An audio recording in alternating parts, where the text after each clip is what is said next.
Կադաստրի կոմիտեի նախկին աշխատակից 49-ամյա Արթուրի ծեծի մասին աղմկոտ լուրերից հետո շատ զգուշավոր են կոմիտեում։ Այդ կառույցի ղեկավար Սուրեն Թովմասյանին սպասարկող էլեկտրամոբիլը աշխատավայրի ծառայողական մուտքի մոտ է, ինքը անհասանելի լրագրողների համար։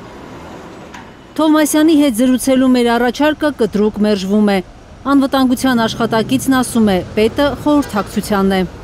Կես ժամ անց հանրային կապերի պատասխանատուն հեռախոսով վերահաստատում է, Սուրեն Թովմասյանը եւ կադաստրի աշխատակազմի ղեկավար Մհեր Խաչատրյանը չեն մասնակցել քաղաքացու առևանգմանն ու ծեծին։ Կոմիտեի ղեկավարությունը մեկնաբանություն կտա միայն քրեական գործի քննությունից հետո։ Հիմա արդեն գիտեք, ինքնավապահ մարմիններ են, քննչականն արդեն դրանով է այն, որևէ մեկը մենք ուրիշ հավելյալ մեկնաբանություն չունենք։ Մեկնաբանություն կլինի, բայց արդեն գործի քննությունից հետո։ Մի խումբ անձանց կողմից ֆիզիկական ներգործության եւ մարդուն առևանգելու հոդվածներով են քննչական կոմիտեում վարույթ նախաձեռնել։ Կադաստրի կոմիտեի արդեն նախկին աշխատակցուհի Վերոնիկան պնդում է, որ իր ամուսնուն Արթուրին կոմիտեի պետի հրահանգով 40-50 հոգի առևանգել են ու ծեծել։ Քիթը կոտրել են, 4-5 ողերը կոտրել են, մի աչքը լրիվ բացած է բերքի պես ու ասենց անդադար արունը գալիս է։ Վերոնիկայի ամուսինը եւս նախկինում աշխատել է կադաստրի կոմիտեում։ Իրեն 3 են ազատել աշխատանքից, երբ պարզել են, թե ով է իր ամուսինը։ Արդեն փոխվեց իմ ուղղությամբ։ Կնոջ պատմելով ամեն ինչ սկսվել է դեռ 6 տարի առաջ, այն ժամանակ կադաստրի պետը աշխատանքային վեճ է ունեցել իր ամուսնու Արթուրի հետ ու այնպիսի պայմաններ է ստեղծել, որ նա ստիպված լինի թողնել աշխատանքը։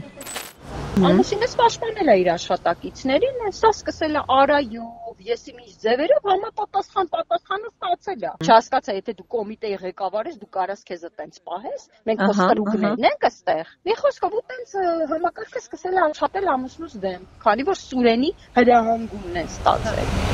Վերոնիկային աշխատանքից ազատելուց հետո նրա ամուսինը վրդովված զանգել է իր նախկին ղեկավարին, կադաստրի պետ Թովմասյանին, պատասխան չստանալով թողել է ձայնային հաղորդագրություն։ Ըստ որոշ տեղեկությունների կոպիտ հայհոյանքներով, Թովմասյանն էլ մարդ է ուղարկել հաշվեհարդար տեսնելու։